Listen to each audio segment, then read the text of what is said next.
ही आहे पूर्णपणे तिल्यापियाची हॅचरी. यामध्ये बघू शकता कशा प्रकारची त्यांनी सिस्टम बसवलेली आहे आणि या ठिकाणी पूर्णपणे सीड्स बघू शकता कसे आहेत मित्रांनो. आणि या ट्रेमध्ये या ठिकाणी जमा केले जातात हे सगळे सीड्स.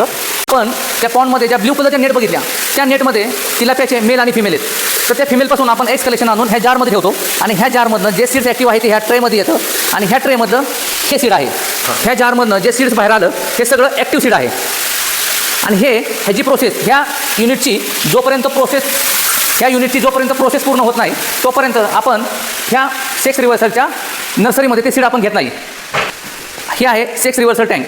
त्या टँकमधून आपण ज्यावेळेस सीड सोडतो ते सीड सोडल्यानंतर ह्यांना आपण प्रत्येकी 2 तासाला फिडिंग आहे आणि त्या फिडिंगला आपण हार्मोन लावलेला आहे जेणेकरून जे मेल आणि जे फिमेल आहेत, जे मेल आहे ते मेलच राहतील पण जे फिमेल आहेत ते मेलमध्ये कन्वर्ट होतील. आणि ह्याची जी प्रोसेस आहे ते 21 डेची आहेत. आणि ही प्रोसेस पूर्ण झाल्यानंतर ह्यांना सेट करण्यासाठी आपण एका बाहेरच्या पॉन्डमध्ये घेतो जेणेकरून तो नर्सरी पॉन्ड आहे आणि त्या नर्सरी पॉन्डमध्ये सेट झाल्यानंतरच आपण फार्मर लोकांना ते सीड्स देतो.